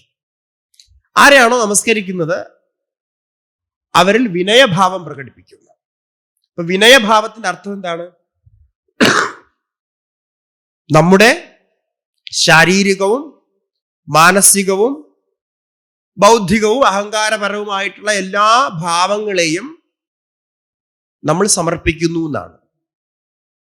ഈ നമസ്കാരം പലതരത്തിലുണ്ട്. നമസ്കരിക്കുന്നത് എങ്ങനെയാണെന്നൊക്കെ നമ്മൾ പഠിക്കാനുണ്ട്. പക്ഷെ ഇന്നൊക്കെ ഇപ്പൊ വീടുകളിൽ അങ്ങനെ ആൾക്കാർക്കൊന്നും അറിയില്ല ശരിക്കും നമസ്കരിക്കുന്നത്. ഇങ്ങനെ ഒരു നമസ്കാരം മാത്രമാണ് നമുക്കറിയാം. ഇതൊരു നമസ്കാരമാണ്. പക്ഷെ വേറെയും നമസ്കാരങ്ങളുണ്ട്. സാഷ്ടാംഗ നമസ്കാരം കണ്ടിട്ടുണ്ടാവുമല്ലോ. സാഷ്ടാംഗ നമസ്കാരം പുരുഷന്മാരാണെങ്കിൽ സാഷ്ടാംഗ നമസ്കാരം എന്ന് പറഞ്ഞാൽ കിടന്ന് നമസ്കരിക്കുക. കിടക്കുമ്പോ ചില അവയവങ്ങളൊക്കെ ശരീര അവയവങ്ങൾ താഴെ സ്പർശിക്കും. ആ നമസ്കരിക്കുന്നതോടൊപ്പം തന്നെ മനസ്സുകൊണ്ടും നമസ്കരിക്കുക, വാക്കുകൊണ്ടും നമസ്കരിക്കുക. അതാണ് സാഷ്ടാംഗ നമസ്കാരം. ഞാൻ നമിക്കുന്നു എന്ന് പറഞ്ഞ് നമസ്കരിക്കണം എന്നാണ്. സ്ത്രീകളാണെങ്കിൽ പഞ്ചാംഗ നമസ്കാരം എന്ന് പറയും. അതായത് മുട്ടുകുത്തി നമസ്കരിക്കുക, കടന്ന് നമസ്കരിക്കാൻ പാടില്ല എന്നാണ് സ്ത്രീകൾക്ക്. ഇങ്ങനെയുള്ള നമസ്കാരം. ഈ സാഷ്ടാംഗ നമസ്കാരത്തിൽ തന്നെ ദീക്ഷിതരായിട്ടുള്ള ഗുരുക്കന്മാരെ നമസ്കരിക്കുന്നത്. അത് ആരിൽ നിന്നാണോ നമുക്ക് ദീക്ഷ കിട്ടിയിട്ടുള്ളത് അങ്ങനെയുള്ള ശരിക്കുള്ള ഗുരുക്കന്മാരെ നമസ്കരിക്കുന്നതിന് വേറെയും ചില ചിട്ടകളുണ്ട്. അവരുടെ കാല് പിടിച്ച് നമസ്കരിക്കണമെന്നാണ്. മറ്റുള്ള സ്ഥലത്തൊന്നും നമ്മൾ കാല് പിടിക്കാൻ പാടില്ല, കാലിൽ സ്പർശിക്കാൻ പാടില്ല, അല്ലാതെ നമസ്കരിക്കണം. അങ്ങനെയൊക്കെ ചില ആന്തരിക വ്യത്യാസങ്ങൾ അതിലുണ്ട്. അപ്പൊ അതിലേക്ക് നമ്മൾ കടക്കുന്നില്ല, കാരണം ഇപ്പോൾ അത്രയും വിശദമായിട്ട് നമുക്കിവിടെ ചർച്ച ചെയ്യേണ്ട സമയമില്ല. അപ്പോൾ അങ്ങനെ നമസ്കരിക്കുന്നു, പഞ്ചാംഗ നമസ്കാരം. പിന്നെ സാമാന്യമായിട്ട് കൂപ്പുകൈയോടുകൂടി നമസ്കാരം. ഈ കൂപ്പുകൈയുടെ ഇങ്ങനെ ഒരു കൂപ്പുകൈ ഉണ്ട്. ശരിക്കുള്ള കൂപ്പുകൈ അഞ്ജലി എന്ന് പറഞ്ഞാൽ ഇങ്ങനെയാണ്. ഈ മുട്ടിന്റെ ഇവിടം തൊട്ട് ഇങ്ങനെ ചേരണമെന്നാണ്. അങ്ങനെ അഞ്ജലി മുദ്ര എന്ന് പറയും. ഇത് തലയിൽ വെച്ച് നമസ്കരിക്കുമ്പോൾ ശിരസാ നമാമി, ശിരസ് കൊണ്ട് തന്നെ കൂപ്പുകൈ, ശിരസും കൂടെ ചേർത്ത് നമസ്കരിക്കുമ്പോൾ തലയിൽ വെച്ച് നമസ്കരിക്കുന്ന രീതിയുണ്ട്. അങ്ങനെ അഭിവാദനം ചെയ്യുന്ന പല പല രീതികളുണ്ട്. ഇപ്പോ ഈ കൊറോണ സമയത്തൊക്കെ ആൾക്കാർ പറയുന്നുണ്ടായിരുന്നു, കൈ കൊടുത്ത് ഷേക്ക് ഹാൻഡ് കൊടുക്കുന്ന രീതി വൈദേശികമാണ്, നമ്മുടെ നാട്ടിലില്ലായിരുന്നു. നമ്മുടെ നാട്ടിൽ എല്ലാവരും നമസ്കരിച്ചായിട്ടാണ് പറഞ്ഞിരുന്നത്. അങ്ങനെയല്ല, നമ്മുടെ നാട്ടിലും നമ്മുടെ പുരാണങ്ങളിലും ഒക്കെ അത് ഉണ്ടായിരുന്നു, നമ്മുടെ ഇവിടെ ഉണ്ടായിരുന്നു. അത് ആരെ അങ്ങനെ ഷേക്ക് ഹാൻഡ് കൊടുക്കണം. ഇപ്പോ ഭാഗവതത്തിൽ തന്നെ പല സ്ഥലത്തും ഹസ്തേന ഹസ്തം ഗൃഹീത്വാ എന്ന് പറയുന്നുണ്ട്. കൈ കൊണ്ട് കൈ പിടിച്ചു. അപ്പൊ സമപ്രായത്തിലുള്ളവരെ, ഇപ്പൊ സമപ്രായം നമ്മളെ മിത്രങ്ങളാണ്, അങ്ങനെയൊക്കെ വരികയാണെങ്കിൽ അവരുടെ അടുത്ത് പോയിട്ട് നമ്മൾ നമസ്കാരം എന്നൊക്കെ പറഞ്ഞു കഴിഞ്ഞാൽ അത് ശരിയാവില്ല. അവിടെ കൈ കൊടുത്ത് തന്നെ കൈ കൊണ്ട് കൈ പിടിച്ചു. ഇപ്പൊ അർജുനനെ ഭഗവാൻ പല സ്ഥലത്തും കൈ കൊണ്ട് കൈ പിടിച്ചതായിട്ട് കാണിക്കുന്നുണ്ട്. ഉദ്ധവനെ കൈ കൊണ്ട് കൈ പിടിച്ചതായിട്ട് കാണിക്കുന്നുണ്ട്. മഹാഭാരതത്തിലും അതുപോലെ പല സന്ദർഭങ്ങളിലും അതുണ്ട്. അപ്പൊ കൈ കൊണ്ട് കൈ പിടിക്കുന്നത് ഉണ്ടായിരുന്നു. അതുപോലെ ആലിംഗനം, ആശ്ലേഷണം അതും ഉണ്ടായിരുന്നു. ഇതൊക്കെ ഓരോ തരത്തിലുള്ള അഭിവാദനങ്ങളാണ്. അങ്ങനെ പലതരത്തിലുള്ള അഭിവാദനങ്ങളുണ്ട്. അപ്പൊ ഇതില് ഈ സാഷ്ടാംഗ പ്രണാമത്തിലാണ് പൂർണ്ണമായ സമർപ്പണം, നമഃ എന്നുള്ളതിന്റെ അർത്ഥം വരിക. അതാണ് പൂർണ്ണമായിട്ടുള്ള ത്യാഗം. ആ ത്യാഗമാണ് ആദ്യം നമുക്ക് വേണ്ടത്. ത്യാഗമുണ്ടായാലേ അടുത്ത ശിവനാമത്തിലേക്ക് നമുക്ക് പ്രവേശിക്കാൻ പറ്റുള്ളൂ. അപ്പൊ ത്യാഗമാണ് ആദ്യം വേണ്ടത്. അത് കഴിഞ്ഞു. ആനന്ദ പ്രകൃതേഹ തഥാ. പ്രകൃതി എന്ന് പറഞ്ഞാൽ ഇവിടെ ശിവശബ്ദമാണ്. ശിവശബ്ദത്തിന് അർത്ഥം ആനന്ദം എന്നാണ്. ശിവം എന്ന് പറഞ്ഞാൽ മംഗളസ്വരൂപം എന്നർത്ഥം. ഏറ്റവും മംഗളകരമായതിനെയാണ് ശിവം എന്ന് പറയുക. ശിവം ശാന്തം ചതുർത്ഥം മന്യന്തേ എന്ന് ഉപനിഷത്ത് പറയുന്നുണ്ട്, മാണ്ഡൂക്യ ഉപനിഷത്തിന്. അപ്പൊ ഏറ്റവും ആനന്ദകരമായത് ആനന്ദമാണ് ശിവം എന്നതിന്റെ സ്വരൂപം. ആനന്ദം എന്ന് പറഞ്ഞാൽ അവിടെ സത്തും ചിത്തും ആനന്ദവുമാണ്. ആത്മാവിന്റെ തന്നെ സ്വരൂപമാണ്, സച്ചിദാനന്ദ സ്വരൂപമാണ്. അപ്പോ നമഃ ശിവായ എന്ന് പറയുമ്പോ ആ പരമാത്മാവിന്റെ സ്വരൂപമായിട്ടുള്ള ആനന്ദ സ്വരൂപമായിട്ടുള്ള ആ ഭഗവാന്റെ മുന്നിൽ ഞാൻ എല്ലാം സമർപ്പിക്കുന്നു. ഇത് ശരിക്ക് തത്വജ്ഞാനം ഉണ്ടായ ഒരാളിന് മാത്രമേ ഈ പൂർണ്ണമായിട്ടുള്ള സമർപ്പണം എന്തെന്ന് മനസ്സിലാക്കാൻ പറ്റുള്ളൂ. കാരണം എന്തിന് നമ്മളെല്ലാം സമർപ്പിക്കുന്നു എന്ന് ചോദിച്ചാൽ, വാസ്തവത്തില് നാം ചെയ്യുന്നതായിട്ടും നാം പ്രാപിക്കുന്നതായിട്ടും അല്ലെങ്കിൽ നമ്മളുടെ പ്രവൃത്തികൾ കൊണ്ട് സിദ്ധിക്കുന്നതായിട്ടും നമുക്ക് ഉള്ളതായിട്ടും ഒന്നുമില്ല. നമ്മുടെ കയ്യിൽ ഒന്നുമില്ല വാസ്തവത്തിൽ. ഈ ശരീരം എങ്ങനെ ഉണ്ടായതാണ്? ശരീരം നമ്മൾ ഉണ്ടാക്കിയതല്ല. എപ്പോഴോ പണ്ടോ നമ്മൾ ചെയ്ത കർമ്മത്തിന്റെ ഫലമായിട്ട് ഈ ശരീരം നമുക്ക് ലഭിച്ചതാണ്. അപ്പൊ നേരത്തെ ഞാൻ പറഞ്ഞില്ലേ, അത് നമുക്ക് കിട്ടിയതാണ്. ഈ ഇന്ദ്രിയങ്ങള്, കണ്ണും മൂക്കും വായുവും, ഇതൊക്കെ ഇത് നമ്മൾ ഉണ്ടാക്കിയതാണോ? അല്ല, ഇത് നമുക്ക് ഫ്രീ ആയിട്ട് കിട്ടിയതാണ്. അപ്പൊ ഈ ശരീരം തുടങ്ങി ബാക്കി എല്ലാം തന്നെ, ഇനി നമ്മൾ കഴിക്കുന്ന ഭക്ഷണം, നമ്മൾ സമ്പാദിച്ച പൈസ കൊണ്ട് സമ്പാദിച്ച് നമ്മൾ ഭക്ഷിക്കുന്നു നമ്മൾ വിചാരിക്കുന്നത്. പക്ഷെ ഭക്ഷണത്തിന്റെ ഒരു അരി പോലും നമുക്ക് ഉണ്ടാക്കാൻ പറ്റില്ല. അരി ഉണ്ടാക്കാൻ പറ്റുമോ? മനസ്സിലായില്ല അല്ലെ? അതായത് കൃഷി ചെയ്യുന്നു, നമ്മൾ പറയും കൃഷി ചെയ്ത് നമ്മൾ അരി സമ്പാദിക്കുന്നു. കൃഷി ചെയ്യുമ്പോൾ കൃഷി ചെയ്യാനൊരു നിലം വേണം. ആ നിലത്തില് വിത്ത് വിതയ്ക്കുന്നു. അപ്പൊ നിലത്തിലെ മണ്ണ് ആണ് നിലത്തിലുള്ളത്, ഭൂമി. അത് നമ്മൾ ഉണ്ടാക്കിയതാണോ? അല്ല. ആ നിലത്ത് വിട്ട ജലം നമ്മൾ ഉണ്ടാക്കിയതാണോ? അല്ല. പിന്നെ അതിലെന്താ നമ്മൾ ഉണ്ടാക്കിയത്? ഭൂമിയില് ഒന്നും ഉണ്ടാക്കിയിട്ടില്ല. അവിടെ കുറച്ച് വൃത്തി ഉണ്ടായിരുന്നില്ല, അതിനെ ഒരു നിലം മാതിരി ആക്കി അതിനെ രൂപപ്പെടുത്തി എടുത്തിട്ട് അതിനെ വിത്ത് വിതയ്ക്കാൻ യോഗ്യമാക്കി തീർത്തു. ഇത്രയും നമ്മൾ ചെയ്തു. പക്ഷെ അതില് ഒരു മണ്ണിന്റെ കണിക പോലും നമുക്ക് ഉണ്ടാക്കാനായിട്ട് പറ്റിയിട്ടില്ല. പിന്നെ അതിൽ വിത്ത് വിതയ്ക്കുന്നു. ആ വിത്ത്, നെല്ല് എവിടെ നിന്നാ കൊണ്ടുവന്നത്? നമ്മൾ ഉണ്ടാക്കിയതാണോ? അല്ല. അത് നേരത്തെ വിതച്ച വിത്തിൽ നിന്ന് വന്നത്. ആ വിത്ത് നമ്മൾ വിതയ്ക്കുന്നു. ഇത് രണ്ടും ചെയ്തതിനു ശേഷം പിന്നെ കാത്തിരിക്കുന്നു. അപ്പൊ നമുക്ക് നെല്ലുണ്ടാക്കാൻ പറ്റുമായിരുന്നെങ്കിൽ കാത്തിരിക്കേണ്ട ആവശ്യമില്ലായിരുന്നു. പക്ഷെ നമ്മൾ കാത്തിരിക്കുന്നു. ഇത് രണ്ടും ചെയ്യാൻ മാത്രമേ നമുക്ക് പറ്റുള്ളൂ. എന്നിട്ട് നമ്മൾ വെയിറ്റ് ചെയ്ത് കഴിയുമ്പോൾ അത് മഴ പെയ്യുന്നു, അല്ലെങ്കിൽ ആ വിത്ത് മുളയ്ക്കുന്നു, സ്വയം തന്നെ മുളച്ച് വലുതാകുന്നു, ഇതൊക്കെ ചെയ്യുന്നു. അപ്പോൾ നമ്മൾ ചെയ്യുന്നതിൽ അപ്പുറത്ത് വേറെ ആരോ ചെയ്യുന്നുണ്ട്. അതെല്ലാം ചെയ്തിട്ടാണ് നമുക്ക് ഈ ഫലം കിട്ടുന്നത്. അതുകൊണ്ട് ഇതെല്ലാം നമ്മുടേതാണെന്ന് നമുക്ക് പറയാൻ പറ്റില്ല. ഇതെല്ലാം ആഹാരം, ജലം തുടങ്ങിയതൊക്കെ നമുക്ക് ഭഗവത് അനുഗ്രഹം കൊണ്ടുണ്ടാവുന്നതാണ്. ഈ പഞ്ചഭൂതങ്ങളിൽ നിന്നുണ്ടാവുന്നത്. പഞ്ചഭൂതങ്ങൾ ഒന്നും തന്നെ നമ്മുടെ പ്രയത്നം കൊണ്ട് സിദ്ധിച്ചതല്ല. അതുകൊണ്ട് തന്നെ ഇതെല്ലാം നമുക്ക് ആ ഭഗവാനിൽ സമർപ്പിക്കാൻ കഴിയും. ഫലം പ്രത്യയവാച്യം സ്യാത്. അപ്പൊ ശിവായ എന്നുള്ളതിൽ യകാരമുണ്ടല്ലോ, ശിവായ, അതിനെയാണ് ഇവിടെ പ്രത്യയം എന്ന് പറയുന്നത്. അപ്പൊ ഈ ശ്ലോകങ്ങളുടെ അർത്ഥം മനസ്സിലാക്കണമെങ്കിൽ ഈ വ്യാകരണം, ശാസ്ത്രം, അതുപോലെ തന്നെ മറ്റ് കാര്യങ്ങളൊക്കെ അറിഞ്ഞാൽ മാത്രമേ ശ്ലോകം അർത്ഥം മനസ്സിലാവുള്ളൂ. കാരണം ഇത് ശ്ലോകം അങ്ങനെയാണ് രചിച്ചിരിക്കുന്നത്. ഈ നമ്മളിപ്പോ പറയില്ലേ, ഇപ്പൊ ശബ്ദങ്ങളെയൊക്കെ ഇപ്പൊ ഇന്നത്തെ കാലത്ത് ഒരു ഭാഷ ഉപയോഗിക്കണം, ഡീകോഡ് ചെയ്യുക എന്ന് പറയും. ഡീകോഡ് ചെയ്യുക, ഒരു കോഡ് ഉണ്ടാക്കുന്നു, അതിനെ ഡീകോഡ് ചെയ്യുന്നു.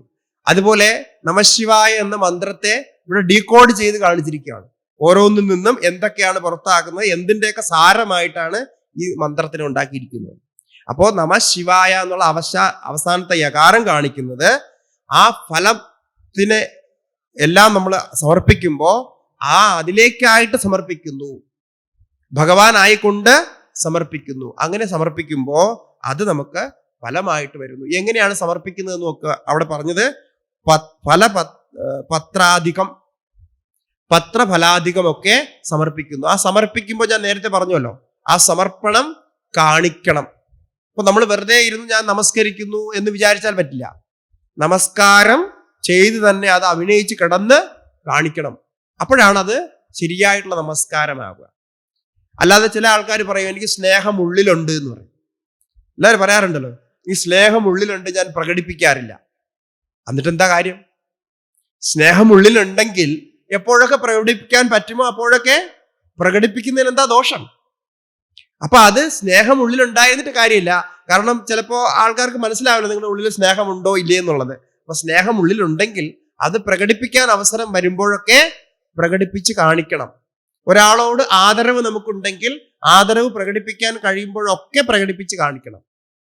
നമസ്കരിക്കാൻ എപ്പോഴൊക്കെ സാധിക്കുമോ, എവിടെയൊക്കെ നമസ്കരിക്കാനുള്ള സാധ്യതയുണ്ടോ അവിടെയൊക്കെ സാഷ്ടാംഗം തന്നെ നമസ്കരിക്കാൻ പറ്റുമെങ്കിൽ അങ്ങനെ തന്നെ നമസ്കരിച്ചു കൊള്ളണം. അതിൻ്റെ കൂടെ കിട്ടുന്ന ഫലം എന്താണ്? നേരത്തെ ഞാൻ പറഞ്ഞ ഈ അഹങ്കാരാദി ദോഷങ്ങളിൽ നിന്നുള്ള മുക്തിയാണ്.